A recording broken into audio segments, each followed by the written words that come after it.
नमस्कार, मैं हूं दीपाली राणा और आप देख रहे हैं CNBC आवाज स्पेशल। दरअसल संकट में नई संभावना खोज लेना ये हुनर की बात है जो कि भारत यानी हिंदुस्तान भली भांति जानता है। कोरोना के कारण इकोनॉमी ठप पड़ी है। संकट के इस समय में इकोनॉमी और उद्यमियों को सहारा देने के लिए स्वदेशी चीजों के इस्तेमाल पर जोर दिया जा रहा है, तो जाहिर है कि मांग बढ़ेगी और उन स्वदेशी कंपनियों के शेयर्स भी चलेंगे। अगले आधे घंटे में हमारा फोकस इन्हीं स्वदेशी कंपनियों पे रहेगा जिनको अपने पोर्टफोलियो में डालकर आप अच्छा मुनाफा कमा सकते हैं। तो ऐसी ही कुछ टॉप क्लास स्वदेशी कंपनियां हम आपके सामने लेकर आएंगे जो आपको शुद्ध मुनाफा करा सकती हैं।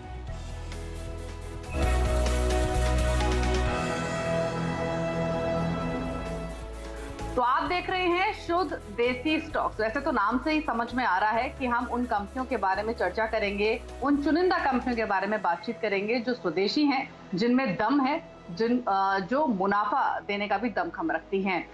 इनफैक्ट कोरोना संकट ने हमें मैन्युफैक्चरिंग से लेकर सप्लाई चेन का जो महत्व है वो काफी अच्छे से समझा दिया है।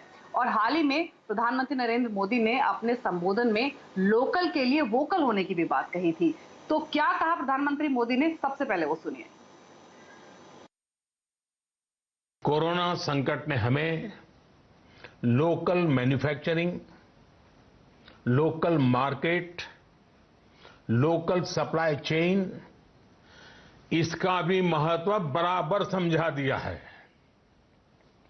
संकट के समय में लोकल ने ही हमारी डिमांड पूरी की है, हमें इस लोकल ने ही बचाया है। लोकल सिर्फ जरूरत नहीं बल्कि हम सबकी जिम्मेदारी है। समय ने हमें सिखाया है कि लोकल को हमें अपना जीवन मंत्र बनाना ही होगा। तो लोकल को हमें अपना जीवन मंत्र बनाना होगा, तो क्यों ना लोकल कंपनियों को अपने पोर्टफोलियो का मंत्र बना लिया जाए। लेकिन अब सवाल यह है कि हजारों कंपनियां हैं स्वदेशी, इनमें से कौन सी वो चुनिंदा कंपनियां हैं जिनको पिक किया जाए। अब हर सेक्टर में आपको स्वदेशी कंपनियां मिल जाएंगी, इसीलिए हमने उन चुनिंदा सेक्टर्स को पिक किया है। यहाँ पर उन चुनिंदा सेक्टर्स की उन कंपनियों को पिक किया है जिनमें दम है। स्पेशली हमने 4-5 ऐसे सेक्टर्स चुने हैं जो कि कोरोना के समय में भी अच्छा परफॉर्म कर सकते हैं, जहां पर डिमांड सिचुएशन भी अच्छी बनी रहेगी और जहां ग्रोथ आ सकती है। ऐसे 4-5 सेक्टर्स हमने आपके लिए आइडेंटिफाई किए हैं और उन टिपिकल सेक्टर्स की हम रेस्पेक्टिव कंपनीज आपके सामने लेकर आएंगे। इस खास शो में हमारा साथ देने के लिए 2 एक्सपर्ट्स बने हुए हैं। गौरांग शाह हमारे साथ है, अमरीश बलीगा भी हमारे साथ बने हुए हैं। दोनों ही मेहमानों का स्वागत है इस शो में। गौरांग जी, लोकल के लिए वोकल बहुत अच्छी थीम है ये, लेकिन सवाल अगेन वही है कि ढेरों कंपनियां मौजूद है, किन लोकल कंपनियों के साथ जाना चाहिए। इसीलिए हमने सबसे पहले वो सेक्टर चुना है जिसने कोरोना के समय में सबसे पहले परफॉर्म करना शुरू किया और जो मार्केट की गिरावट में सबसे कम गिरा, वो है FMCG। FMCG में हालांकि एक से बढ़कर एक परफॉर्मिंग कंपनियां हैं, लेकिन 2 कंपनियां हमने ऐसी चुनी हैं जो कि स्वदेशी हैं, जिनका इतिहास काफी पुराना है और जो कि लीडर रही हैं। गोदरेज कंज्यूमर 120 साल पुराना ग्रुप है, कंज्यूमर सेगमेंट में ढेर सारे कंपनी के प्रोडक्ट्स हैं। और दूसरी कंपनी जो हमने चुनी है वो है डाबर। डाबर को अगर आप देखेंगे तो बहुत पुरानी आयुर्वेदा कंपनी है, कंज्यूमर कारोबार में भी है। अगर आप ग्रोथ देखेंगे पिछले कई सालों की तो वो भी कांस्टेंट रही है इन कंपनियों की। तो यहाँ पर दम देखा है पास में भी, लेकिन आगे कितना दम है, भाव के हिसाब से स्वदेशी कंपनियां कैसी लग रही हैं, क्या इनको अपने पोर्टफोलियो में जगह देनी चाहिए, ये आप बताइए। तो गोदरेज कंज्यूमर और डाबर दोनों में से आपका कन्विक्शन किसके साथ है, आप किसके साथ जाने की सलाह देंगे? बहुत बहुत शुक्रिया दीपाली जी, और आप सभी को शुभ दिन हमारे तरफ से। तो मेरे ख्याल से प्रधानमंत्री जी ने जो एक मंत्र दिया है और जो एक नए अवतार के रूप में भारत देश की छवि जो है उसको तब्दील करने की बात की है। देखिए, एक तरफ दीपाली जी सरकार का काम है नीतियां बनाना, लेकिन उससे ज़्यादा ज़रूरी है कि भारत देश के जो भारतीय नागरिक हैं, हम और आप जैसे, उनको इन बात को ज़मीनी स्तर पर अगर सफलता हासिल करनी है, कामयाबी हासिल करनी है, तो हमें और आपको अपने जीवन में ये नए मंत्र को जो है वो बहुत ही बेहतरीन तरीके से लागू करना होगा।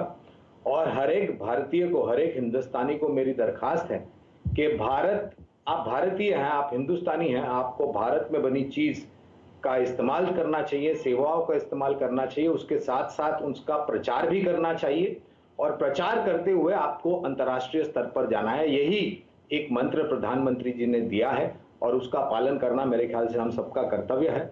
और मैं ये बिल्कुल मानता हूं कि जब हम इसकी पहल करेंगे, हम और आप, हर एक हिंदुस्तानी, हर एक भारतीय नागरिक, तो मेरे ख्याल से प्रधानमंत्री जी का जो मंत्र है उसको जमीनी स्तर पर अमन में लाना और उसको क्षमता के साथ यशस्वी बनाने में कोई तकलीफ हासिल नहीं होगी।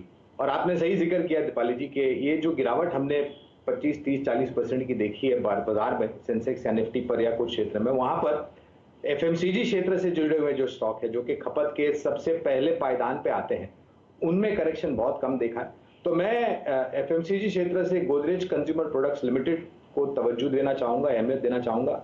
आपने बताया 125 साल पुरानी कंपनी है, बहुत ही सक्षम मैनेजमेंट है, काफी भिन्न विभिन्न पदार्थ प्रोडक्ट से बनाती है और इनकी जो शेल्फ लाइफ विजिबिलिटी है और जो उपभोक्ता है हम और आप जैसे, उनकी कंज्यूमर लॉयल्टी भी बहुत बढ़िया है।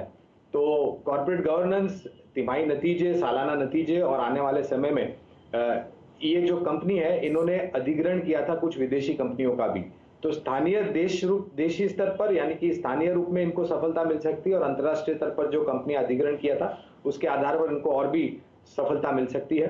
680 का बहुत ही एक कंजर्वेटिव टारगेट हमने गोदरेज कंज्यूमर प्रोडक्ट्स पर रखा है लंबी अवधि के लिए। तो गोदरेज कंज्यूमर पसंद है गौरांग जी की, खरीदारी की सलाह है यहाँ पर और बहुत सारी वजह उन्होंने बताई कि क्यों आपको खरीदना चाहिए। अमरीश बलिगा भी हमारे साथ मौजूद हैं। अमरीश जी नमस्कार, स्वागत है आपका इस शो में। आपकी सोच क्या है? स्वदेशी कंपनियों की अगर बात की जाए, एफएमसीजी सेक्टर पर फोकस किया जाए, तो डाबर या फिर गोदरेज कंज्यूमर, आपका वोट किसके साथ जाता है? दोनों ही कंपनियां 100 साल से पुरानी हैं, स्वदेशी कंपनियां हैं, अपना एक बहुत सुंदर इतिहास इन कंपनियों का रहा है। आपका कन्विक्शन किसके साथ है? इनफैक्ट मेरा कन्विक्शन दोनों के साथ है, पर ऑलरेडी आपने गोदरेज कंज्यूमर कवर किया है तो इसीलिए मैं डाबर कवर करूंगा। और आगे जाके देखेंगे कि पोस्ट कोविड वर्ल्ड में लोग ध्यान देंगे हाइजीन पे, हेल्थी फूड पे, जहाँ से इम्यूनिटी बूस्टिंग हो। और यदि हम लोग डाबर का जो पोर्टफोलियो देखते हैं उसमें है हेयर केयर है, ओरल केयर है, होम केयर है and most important health supplements. और हेल्थ सप्लीमेंट्स में है च्यवनप्राश और हनी जैसी वस्तु जिनका डिमांड काफी इंक्रीज होगा पोस्ट दिस कोविड। और अभी देखें तो इन द लास्ट 2 मंथ्स इनका डिमांड काफी बढ़ गया है। The problem was availability of products. तो आगे जाके I think this is going to help Dabur big way. और रिसेंटली डाबर ने एक क्लिनिकल स्टडी भी इनिशिएट किया है उनके च्यवनप्राश प्रोडक्ट पे, whether it's a immunity booster for कोविड-19। तो यदि ये प्रूव होता है, then I think we will see a manifold growth in chyawanprash sales. तो उस हिसाब से मुझे लगता है कि stock like Dabur can easily go to levels of 580 in short to medium term.